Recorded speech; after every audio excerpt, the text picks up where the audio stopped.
இன்னைக்கு பானுபாட்டி விட்டு பிரியாணிமா, சிக்கன் பிரியாணிமா சமைக்க போறோமா. வாங்கம்மா பார்க்கலாம். ஊற்றிக்கிடுதாம்மா, நெய் ஊற்றுதாம்மா. எண்ணெய் நல்லா காஞ்சிட்டுமா, அதில் பட்டை, கிராம்பு, ஏலக்காய் எல்லாம் போட்டு வதக்குதம்மா. வெங்காயத்தையும் மிளகாயும் போடுதம்மா.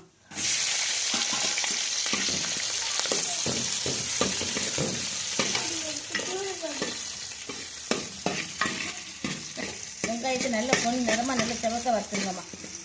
வாங்கம்மா, இந்த அளவுக்கு இந்த வெங்காயம் பச்சை மிளகாய் நல்லா வதக்கிடணுமா. வதக்கிடுமா.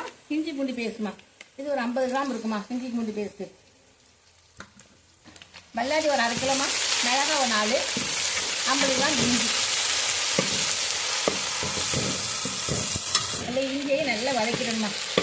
வதக்கினதுக்கப்புறம் தக்காளி பழம் போட்டு போகணும்.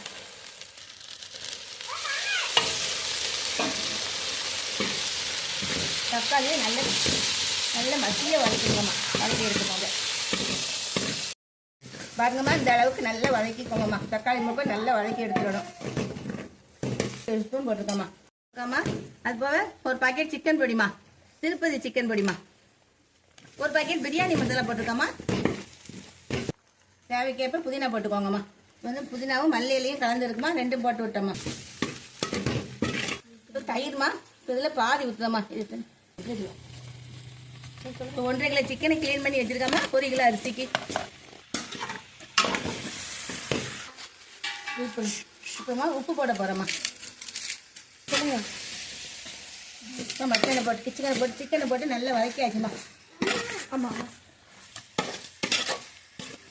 சிக்கன் இப்போ 1/2 வேக்காடு வெந்துட்டுமா. இப்போ தேவைக்கு அளவு தண்ணி ஊற்ற போகிறோம்மா. இந்த 1 உலக்கு அரிசிக்கு 1.25 உலக்கு தண்ணி ஊற்றுதாம்மா.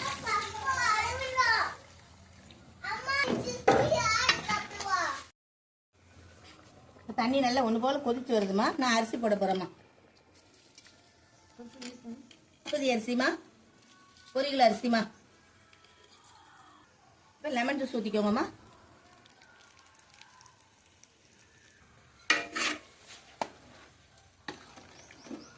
ஒன்று போல் லெமன் ஜூஸ் ஊற்றி 1 போல் கிளறி மூடி வச்சுருக்கோம்மா. கூடான்னு சொல்லுங்க. பாருங்கம்மா, தண்ணியும் அரிசியும் 1 போல் வந்துட்டுமா.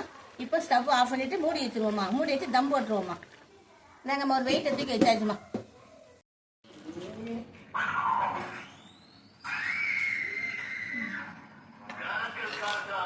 இப்படி குழம்பு காட்டு ஷார்ட் பண்ணி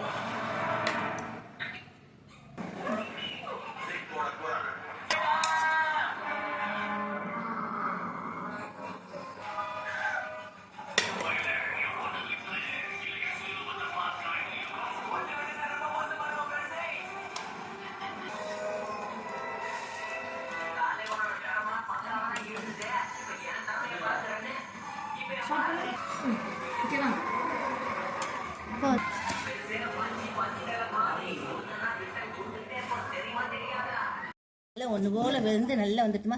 இங்கே பாருங்க, நல்லா வந்துட்டு பாருங்க. மக்களே, சப்ஸ்கிரைப் பண்ணுங்க, லைக் பண்ணுங்க, ஷேர் பண்ணுங்கம்மா. வாங்கம்மா, பிரியாணி சாப்பிடலாம்.